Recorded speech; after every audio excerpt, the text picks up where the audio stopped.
여러분 안녕하세요. 크라임 간호사 TV의 장 교수입니다. 이번 영상 주제는 미제 사건인데요. 앞으로 제가 사건 관련해서 분석하는 영상들을 좀 더 업로드할 계획입니다. 사실 사건 분석하는 게 제 주특기이고 프로파일러로서 근무할 때 주 업무가 미제 사건과 주요 사건 분석이었고요. 그리고 제가 공부한 전공도 이런 분석하는 것과 매우 밀접한 관계가 있습니다. 그렇기 때문에 앞으로 자기 개발 컨텐츠와 더불어서 사건 분석하는 그런 영상들을 올리게 될 것 같습니다. 앞으로 많이 기대해 주시고요. 사건 분석하는 게 단순한 작업이 아니에요. 많은 시간과 인지 에너지를 동반하기 때문에 머리를 많이 써야 됩니다. 머리를 많이 쓴다는 것은 시간을 많이 들여야 된다는 것이고 대충대충 할 수가 없습니다.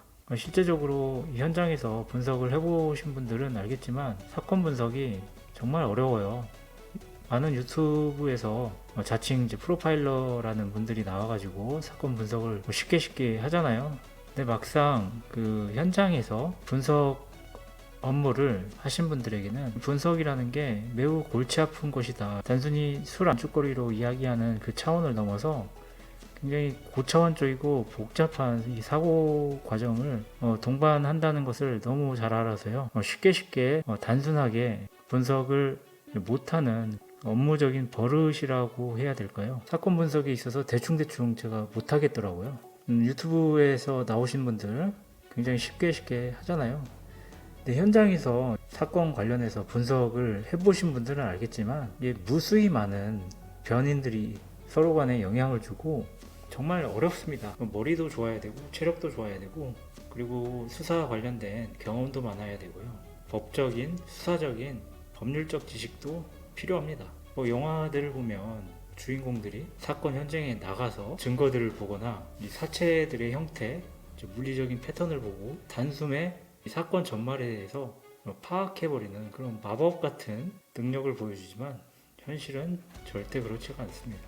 너무 어려워요. 아무튼 오늘 주제인 범죄 사건이 미제가 되는 진짜 이유에 대해서 이야기를 해보도록 하겠습니다. 제미나이가 만들어진 AI 사진인데 미제팀 가보면 이렇게 어둡진 않아요. 대부분 밝은 곳에 있어요. 좋은 사무실에 있고요. 사건 분석할 때 이 사건 자료를 옆에 쌓아두고 하지만 이런 식으로 난잡하게 하지 않습니다. 회의실을 오랫동안 쓸 수 있게 예약을 한다든지 해서 이제 말끔하게 정리된 회의실에 이 증거물들을 다 쌓아놓고 분석하는 거죠. 그리고 이제 타인들, 이 분석하는 주체와 관련되지 않은 다른 경찰관들이 보지 못하도록 약간 보안이나 이 출입에 있어서 제한을 두는 것은 사실이에요. 아무나 못 들어오게 하긴 합니다. 영상 주제 제목이 아무도 알려주지 않는 범죄 사건이 미제가 되는 진짜 이유인데요.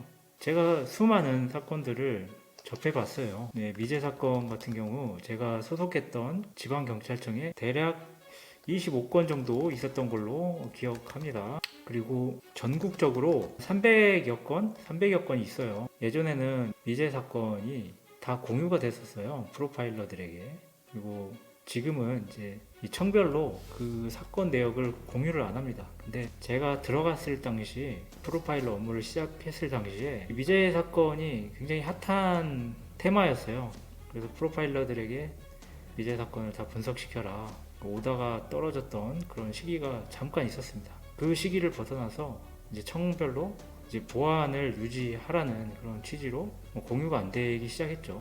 그런 차원에서 저 같은 경우는 이 미제 사건을 유심히 많이 들여다봤고요. 다른 청 사건들, 정보들도 몰래 그때 분석했었던 걸로 기억합니다. 지금 시스템이 어떻게 될지 모르겠는데 스카스라는 시스템이 있어요. 프로파일러 분들이 보고서를 작성하면 여기에 올려놓습니다. 스카스에. 여기 접근할 수 있는 사람들이 제한적이에요.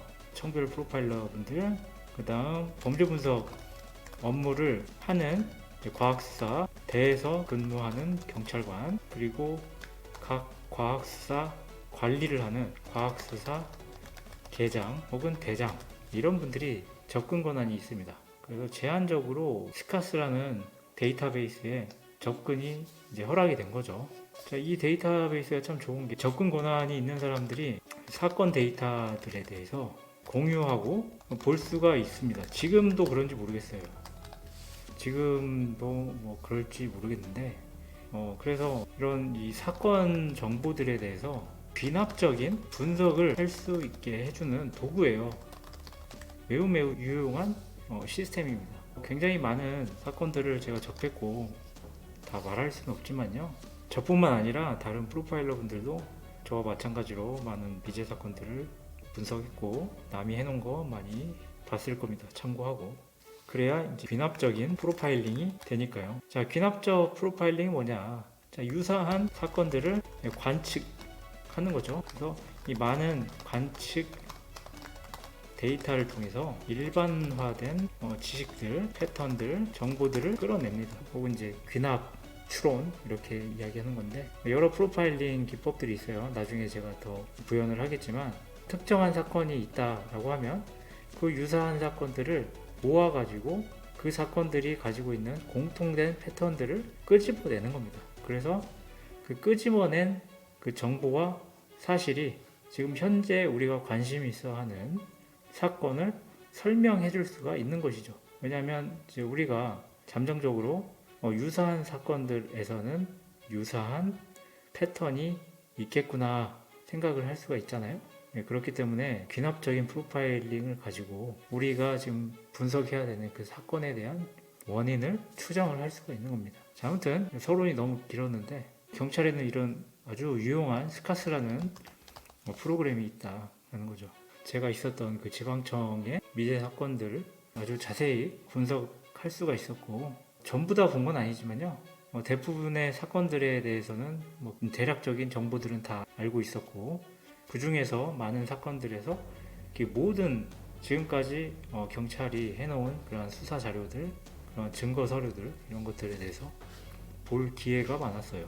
그런 사건들을 많이 보다 보니까 왜 사건들이 미제가 됐는지 패턴이 보이더라고요. 어떤 사건들은 미제 사건이 안 될 수도 있었는데 이런 원인에 의해서 미제 사건이 되었구나 생각이 들었었고, 여러 경험이 쌓이다 보니까 이런 경험치에 의해서 미제 사건이 되는 패턴에 대해서 감을 잡은 거죠. 이것을 제가 논문을 쓰거나 특정 학회에 보고한 적은 없어요. 이게 민감한 데이터이기 때문에 함부로 연구할 수 있는 영역도 아니고 마음껏 쓸 수 있는 데이터가 아닙니다. 그래서 조심스럽죠? 왜 경찰 사건들이 미제 사건이 되느냐, 자, 이것에 대한 본론으로 들어가자면 여러분들 이해가 쉽도록 여러 원인들을 요인이라는 개념으로 쉽게 분류를 했어요. 미제 사건이 되게 만드는 요인들이 이제 세 가지로 분류가 될 수가 있습니다. 첫 번째는 자, 내부적 요인입니다. 내부적 요인, 그리고 이 외부적 요인. 무슨 기준으로 나눴냐? 이 경찰이라는 조직이 내부이냐 외부이냐, 이것으로 나눴고요. 그 다음 이 사건 요인은 사건에 관계된 요인들입니다. 자, 그래서 제 주관적인 생각이지만 미제 사건이 되는 주요 원인은 경찰의 문제입니다. 경찰 조직 내의 구조적인 문제, 그리고 경찰 개개인들이 가지고 있는 문제들이다. 경찰관들의 문제라는 것이죠. 그리고 이제 외부적인 요인은 언론이나 피해자, 그 여론의 압력이 작용하는 그런 부분을 말하는 건데요. 자, 언론 보도라든지 피해자가 경찰을 압박해서 수사 방향을 자기네들이 생각하는 대로 끌고 가는 그런 힘을 말하는 겁니다. 그리고 사건 요인은 증거 관련된 거, 그리고 범인, 도주, 그렇죠? 이런 것들이고, 이제 직접적으로 사건과 관련된 요인들을 말하는 거죠. 제가 아까 말했듯이 대부분의 미제 사건의 원인은 이 경찰의 문제였다라는 것입니다. 자, 다시 한번 말씀드리지만 이 미제 사건은 단순한 한 가지 요인에 의해서 작용하는 게 아니고 굉장히 복잡 다양하게 일어납니다. 그래서 경찰만의 문제다 이렇게 볼 수는 없어요. 이 사건 수사에 가장 큰 영향을 끼치는 주체가 경찰이지 않습니까?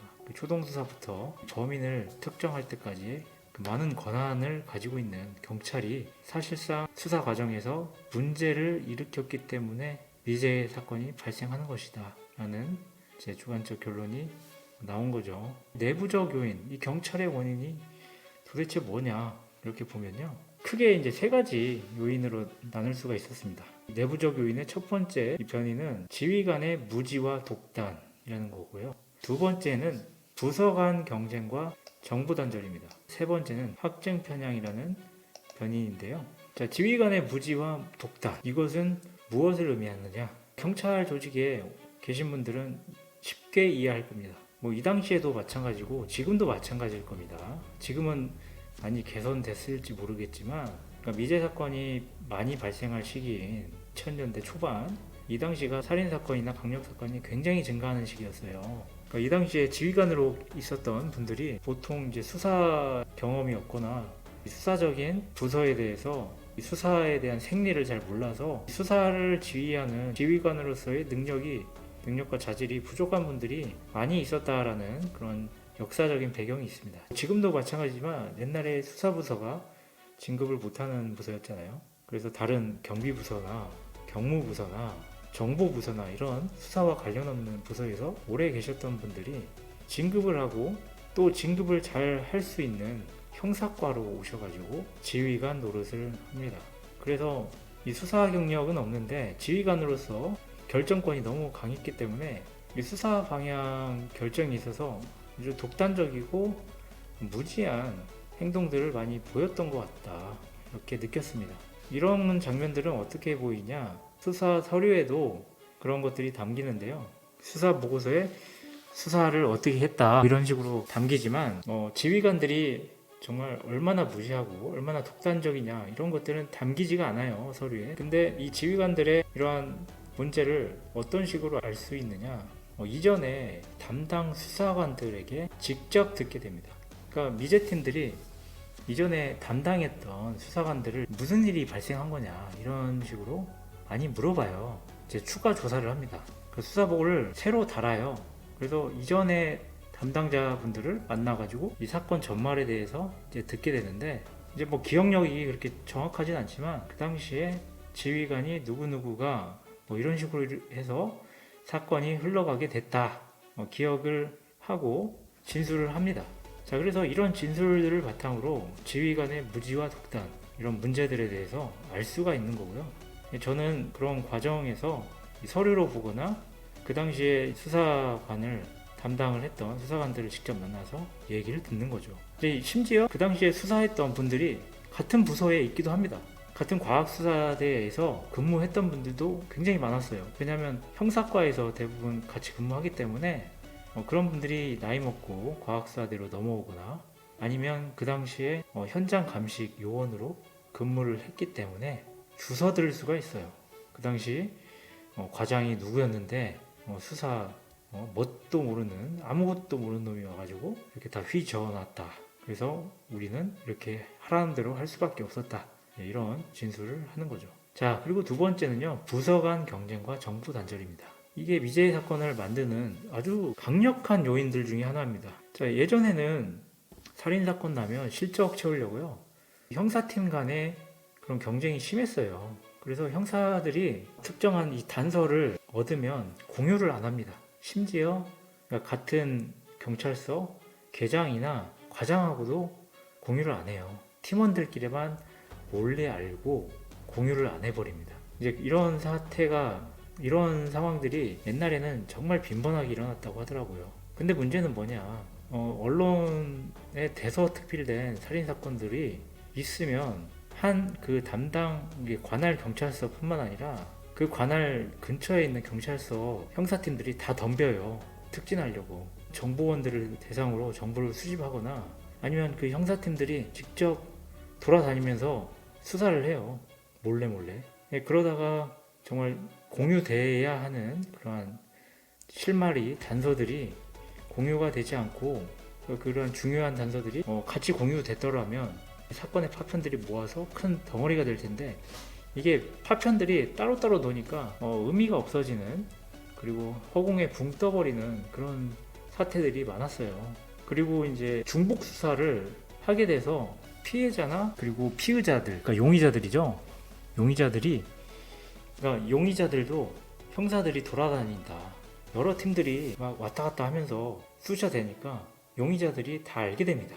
아, 지금 경찰들이 누구 쫓는다, 나 쫓는다. 그래서 조심해야겠다. 그리고 그 용의자의 지인들이 알려줍니다. 그래서 이렇게 이 획일화되지 않은 이러한 지휘체계 문제, 정보가 단절된 문제로 인해서 이런 사건이 해결이 될 수도 있었는데 안 된다.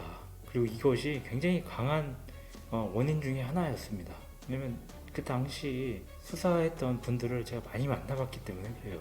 누구는 알고 있고 다른 팀은 모르고 있고 이러한 세세한 정보들까지도 제가 면담하면서 들을 수가 있었던 거죠. 그리고 이 확증 편향이라는 건데요. 이 확증 편향이 뭐냐? 편향이라는 단어는 다들 아시죠?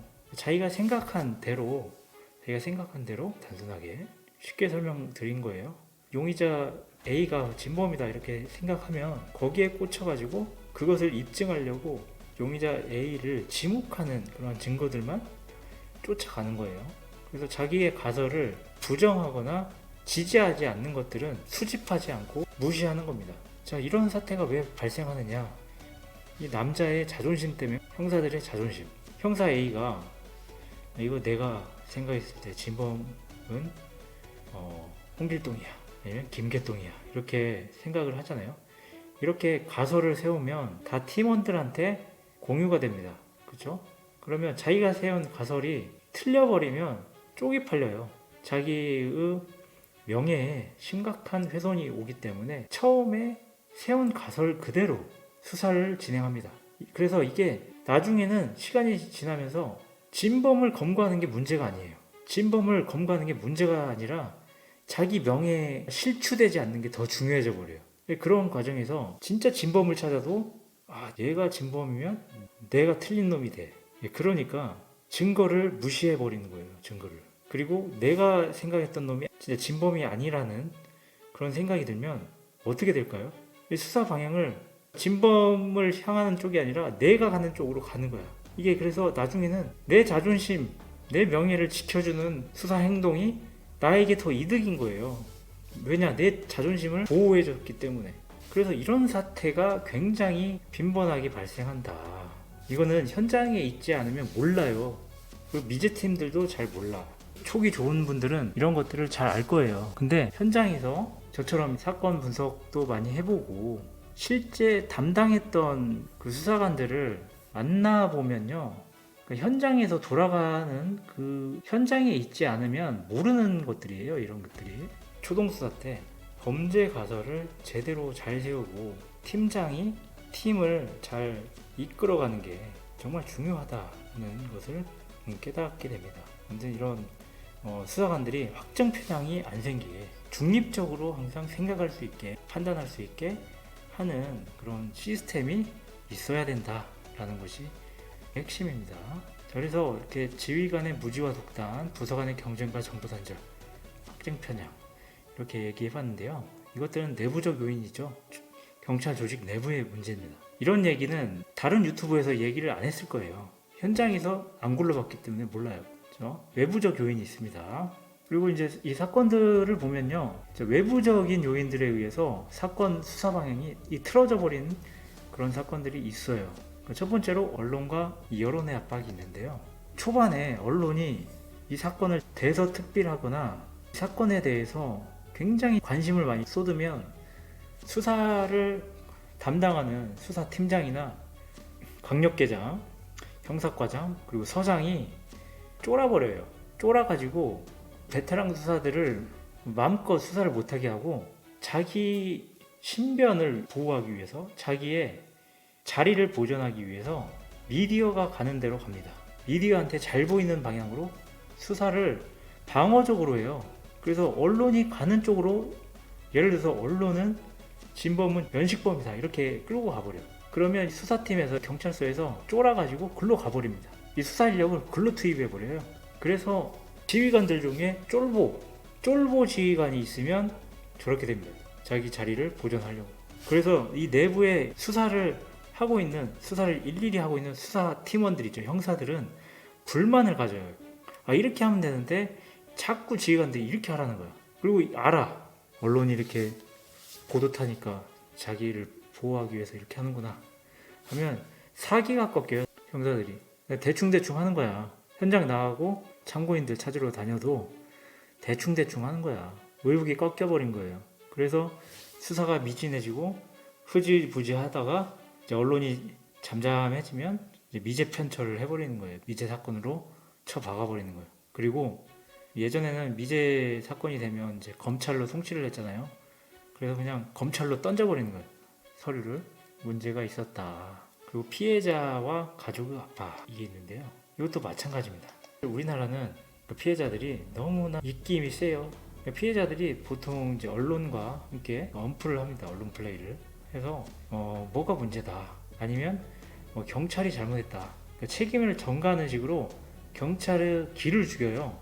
예를 들어서 살인을 당한 피해자의 부모님이 나서가지고 누구누구가 진범인데 수사를 안 한다. 이런 식으로 언론 플레이를 해버립니다. 자, 그렇게 압박이 오면요, 경찰들은 특히 지휘관들은 쫄릴 수밖에 없어요. 말을 들어줄 수밖에 없어. 그렇기 때문에 수사 방향을 일로 틀었어야 되는데 일로 틀어버려요. 피해자가 원하는 방향으로. 그러다가 이 수사력이 이쪽으로 싹 가버립니다. 이쪽으로. 그런데 이 수사는 초동 수사가 굉장히 중요하고 인력 배치가 어떻게 되냐에 따라 이 사건이 결정 나거든요. 근데 다 일로 가버리는 거야. 그렇죠? 그러다가 이제 시간이 지나면서 증거와 단서들이 사라져가고 그러는 겁니다. 대표적인 사례가 저는 전북대 수의학과 실종 사건이 이에 해당한다고 생각합니다. 아무튼 그 사건 관련해서는 제가 나중에 하나하나 분석을 해보도록 하겠습니다. 자, 사건 요인. 자, 사건 요인은 사건과 관련된 요인들이죠. 자, 증거 부족, 자, 목격자 제보 부족, 범인이 도주했고 신원이 미확인된다 이런 것들인데, 사실 유튜브 영상들을 보면 이 미제 사건이 된 이유들에 대해서 이런 이유들을 많이 지목합니다. 근데 사실 이 사건 요인들은 이것들에 대한 결과물이에요. 이 초반에 수사를 잘못해 가지고 증거 확보가 안 된 거, 목격자 제보가 안 된 거, 그리고 수사 방향을 잘못 잡아가지고 범인이 도주해버린 거, 범인의 행방이 모호해진 거, 범인이 나중에 특정되는데 이미 증거들 다 가버리고 체포를 못하는 거야. 피의자 신분으로 조사를 못해요. 증거가 있어야 그 사람을 피의자로 보지. 그럼 참고인 신분으로 조사를 하는데, 참고인 신분으로 조사를 하면 여러 가지 제약이 있어요. 그렇기 때문에 이런 시간적인 이유들, 내부적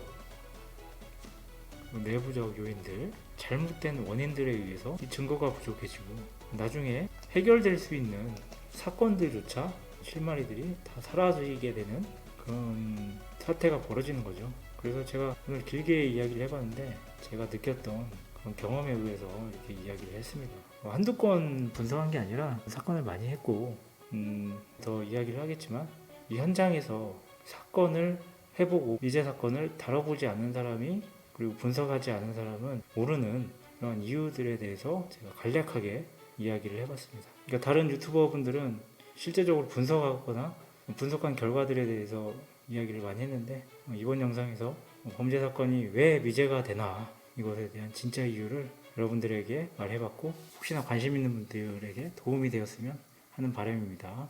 다음 영상에서 또 다른 미제 사건 관련된 이야기를 진행해 보도록 하겠습니다. 긴 영상 봐주셔서 감사합니다.